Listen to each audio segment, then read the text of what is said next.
हरे कृष्णा। जगत गुरु श्रीला प्रभुपाद की जय। अनंत कोटि वैष्णवों की जय। Today we are going to study the verse number 17 of chapter number 4 of Bhagwat Gita as it is. Before beginning today's verse, let us first understand what is Bhagwat Gita, and only then we will be able to give due respect to Bhagwat Gita. Mahabharat is the fifth Ved, and Bhagwat Gita is the most important part of Mahabharat. It is like the diamond pendant of the gold necklace, which is the most attractive part of the necklace. And the speaker of Bhagavad Gita is Krishna himself, who is beyond the reach of Brahmaji, who is the second creator of the entire creation. Brahmaji, Shivji, Naradji, Durgaji, all the other demigods and goddesses of the heavenly planets sang the glories of Krishna when the unborn Krishna was in the womb of his mother Devaki in the jail of Mathura. Now we must think that when we were in the womb of our mother, then did all the demigods and goddesses came to welcome us on this earthly planet? Demigods and goddesses sang the glories of the unborn Krishna, who was going to take birth from the womb of Mother Devaki. Krishna is unborn, and he takes birth only to give the pleasure of his darshan to his pure devotees, whose eyes would get satisfied only when they see Krishna. Krishna chose his parents before he took birth and gave instructions to Mother Devaki and Vasudev to transfer him to Gokul immediately after his birth. Krishna is Anant, and his pastimes are also endless. This was just a slight glimpse of Krishna. Krishna is omnipotent, which means he is all powerful. When he was only 6 days old, he killed the demoness Putana, who had come to Gokul to kill baby Krishna with the instructions of Kans. And after that he killed Shaktasur when he was only 1 month old. And after that, endless demons were killed by him, one after the other, like Trinavart, Vatsasur, Bakasur, Aghasur. Then he danced on the head of Kaliya Nag, and he lifted the Govardhan mountain when he was only 7 years old, and that too on his little finger for 7 days and 7 nights, and saved all the people of Vrindavan from the wrath of Indra. Krishna is omnipotent, omnipresent, and omniscient. Omnipresent means that Krishna can be present in all places at the same time. When Krishna was in Dwaraka as Dwarakadhish, he had 16,108 wives, and Krishna was present in all 16,108 palaces with his wives. And during the marriage ceremony of Krishna, Krishna was personally present to get married, and Mother Devaki and Father Vasudev were also present in each pandal where the marriage ceremony was being conducted to bless the couple. What a divine sight it must have been. And there is one more such example when Krishna was dancing with thousands and thousands of gopis in Ras Leela, which was attended by the greatest Vaishnav, Shivji, as Gopeshwar Mahadev. Krishna expanded himself and was dancing with each gopi, and this Leela takes place every night at Nidhivan in Vrindavan. And if anyone tries to see it, never comes out alive from Nidhivan, and he becomes blind or dumb, and he is unable to say anything to others what he has seen. Our acharyas say that after seeing Krishna, one really doesn't feel like seeing anything. So he either becomes blind or dumb, or he leaves this material body. Such is the glory of Krishna. And this Krishna, who is the absolute supreme, who cannot be known by the most intelligent scholars by their mental speculations. The great yogis are also unable to catch Krishna by their mystic powers. Krishna was caught by Mother Yashoda, and not only caught, she bound him with the mortar grinder. And look at Krishna, what he did while being bound. He freed the two sons of Kuber, who is the chief controller of money, riches, wealth of heaven. Nalkuber and Madigrave were freed by the touch of Krishna, and they got their original demigod body from the body of the tree Yamal and Arjun. We must think that Kuber, being the richest god, couldn't free his sons, and we think that we can get everything if we have the power of money. Only Krishna could free the sons of Kuber, and the same Krishna is speaking to each one of us in the form of Bhagwat Gita, because he is omniscient. He knows the past, present and future of each one of us, and he wants to free us from this material bondage of this material earth where everything is temporary. Krishna wants to free us from here and take us back to his home Golok Vrindavan Dham, where we can live with him eternally in our eternal spiritual body, serve him, love him, play with him, where there is no old age, no disease and no death. This is the planning of Krishna for us. Janmashtami is round the corner, and we all celebrate Janmashtami, the birth of the unborn Krishna, with great pomp and show and with lot of love, enthusiasm. So why not do a little more this time? Let us also listen to Krishna, because after all, Krishna is speaking to us through Bhagavad Gita. In fact, Bhagavad Gita is the best love letter for each one of us, and Krishna is giving us the secret to get back to him. Now I am sure that each one of us have understood little bit who Krishna is. So now let us read the verse number 17 of chapter number 4 of Bhagavad Gita, which is the song of love of Krishna. Karmano hi api bodhavyam, bodhavyam cha vikarmadah, akarmadah cha bodhavyam, gahana karmano gatihi. Karmano hi api bodhavyam, bodhavyam cha vikarmadah, akarmadah cha bodhavyam, gahana karmano gatihi. Karmana, working order. He, certainly. Api, also. Bodhavyam, should be understood. Bodhavyam, to be understood. Cha, also. Vikarmana, forbidden work. Akarmana, inaction. Cha, also. Bodhavyam, should be understood. Gahana, very difficult. Karmana, working order. Gati, to enter into. Krishna is telling to Arjun that the intricacies of action are very hard to understand. Therefore, one should properly know what is action, what forbidden action is, and what inaction is. Krishna is saying, Karmano hi api bodhavyam.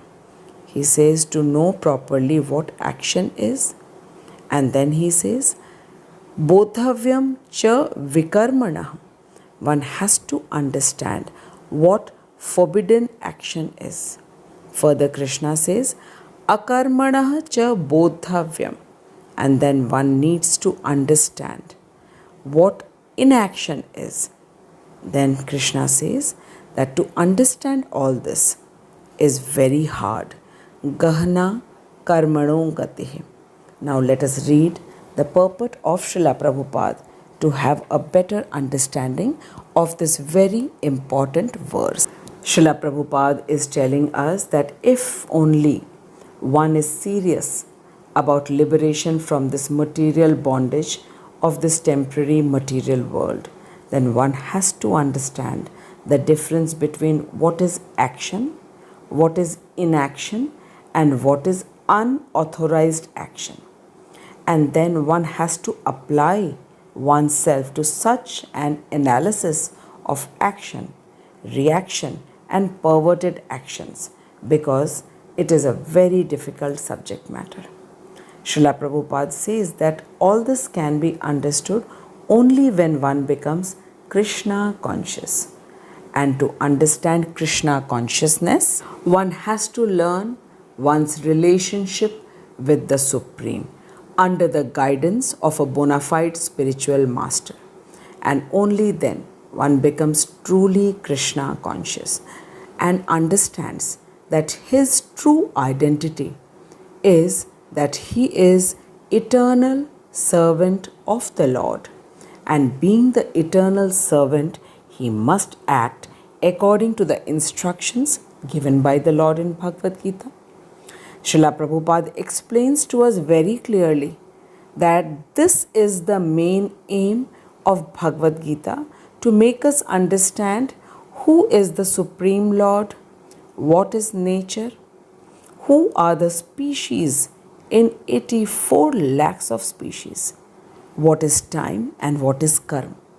Prabhupada further says that we being the human beings can only understand all this, and we can work according to the instructions given by the Lord in Bhagavad Gita. But if we don't work in accordance with Bhagavad Gita, then it is called prohibited action or vikar. So working in accordance with Bhagavad Gita is karma, and if we don't understand Bhagavad Gita and don't apply it in our life and work according to our own thinking for our own sense gratification, then it is called unauthorized actions or vikarma. Prabhupada tells us that to understand all this, one has to associate with the Guru Parampara and the senior devotees and learn the secret from them. And by doing this, it is as good as learning from the Lord directly. Otherwise, even the most intelligent persons will be bewildered or utterly confused to understand what is karma, what is vikarma, and what is akarma. Krishna has himself said in the previous verse, Kim karma, kim akarmeti, kavayopyatra mohitah, which means that even the most intelligent persons are unable to understand the subject matter of what is action, what is unauthorized action, which is called vikarma, and what is inaction. But we need not worry, because we have Srila Prabhupada, who is in the disciplic order of Guru Parampara, starting from Brahmaji, and Prabhupada is on the 32nd number of the disciplic succession.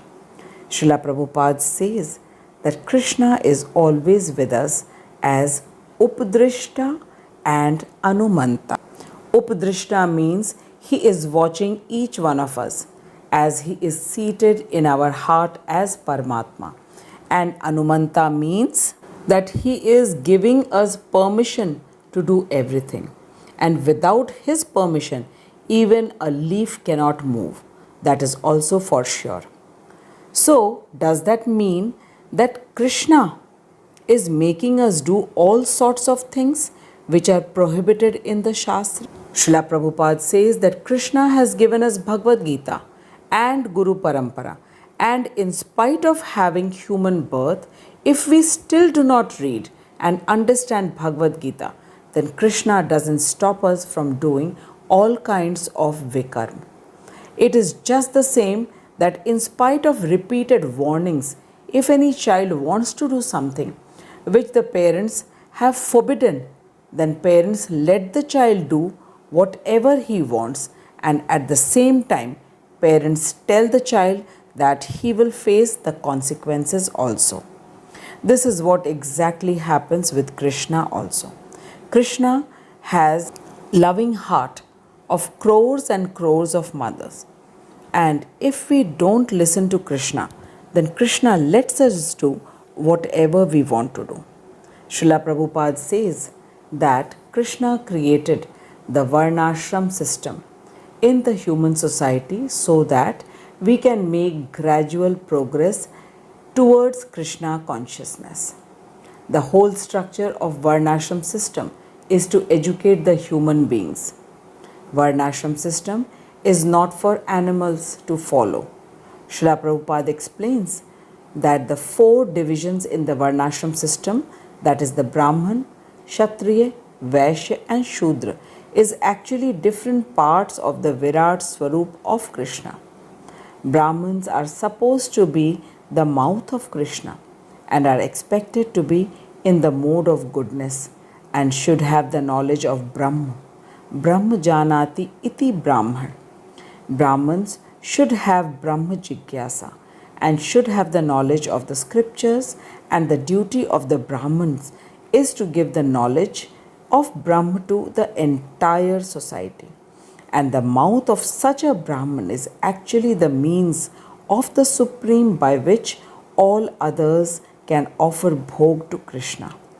In the same way, Kshatriyas are the hands of Krishna and should give protection to everyone so that there is peace and law and order in the society. And Vaishya is the stomach of Krishna and has the responsibility to feed the entire creation by growing fresh fruits, vegetables, grains, pulses, and by rearing cows so that they provide milk to everyone.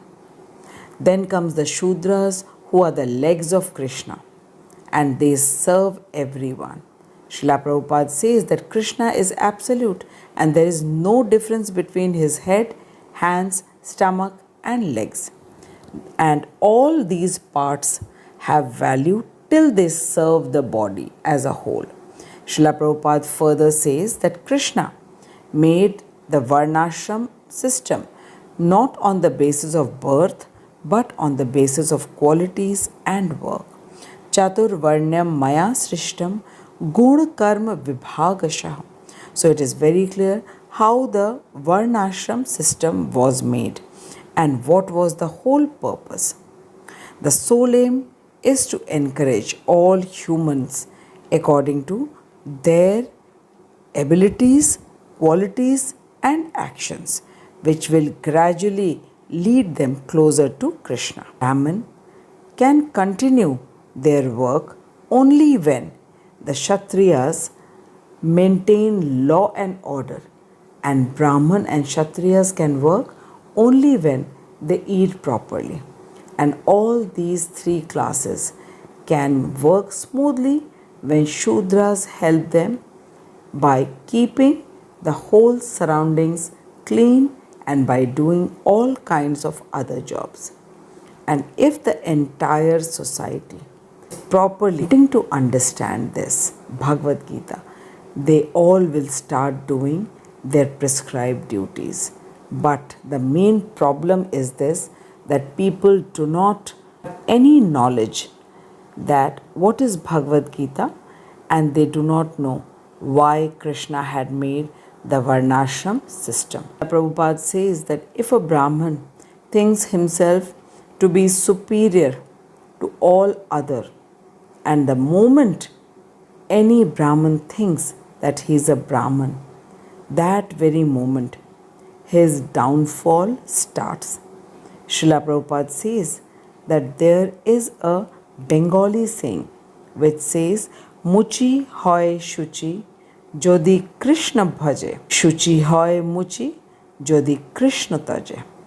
Muchi is a cobbler and Shuchi is a Brahman. Prabhupada says that if a cobbler who is supposed to be the lowest, if he is completely surrendered to Krishna and has become Krishna conscious by chanting the Hare Krishna Mahamantra, then he is even higher than a Brahman and should be respected like a Vaishnav. And on the contrary, If a person who thinks himself to be a Brahmin by just being born in a Brahmin family and does not follow the regulative principles given in the scriptures, then he is worse than a cobbler. So, birth does not have any role to play in being high or low in the Varnashram system.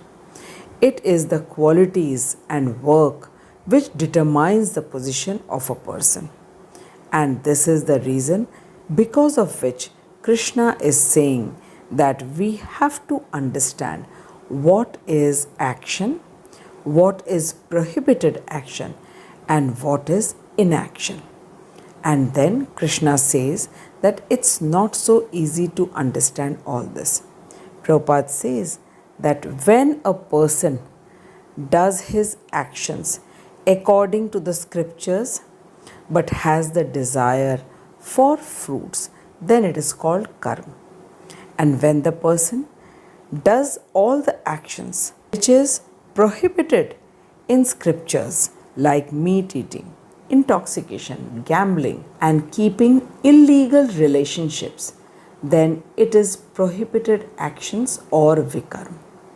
And when one does not do his prescribed duty and wants to do other people's work, is called akarma, which Arjun was wanting to do. Wanting to leave the battlefield, the work of the Kshatriya, wanted to go to Himalayas and do the work of the Brahmin.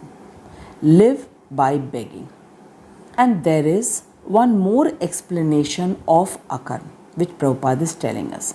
Prabhupada says that when one does not consider himself to be the doer of anything and just does everything for the pleasure of the Supreme Lord, then this is the highest grade of work, and this is also called akarma. This is just like having medicines. Prabhupada says that no one really likes to have medicines, but everyone just has them for the sake of good health.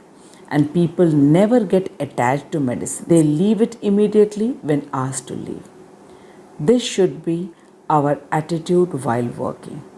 I am sure that by the causeless mercy of His Divine Grace Srila Prabhupada and my Shiksha Guru, His Grace Harimohan Das Prabhuji, we have been able to understand what is karma, what is vikarma, and what is akarma.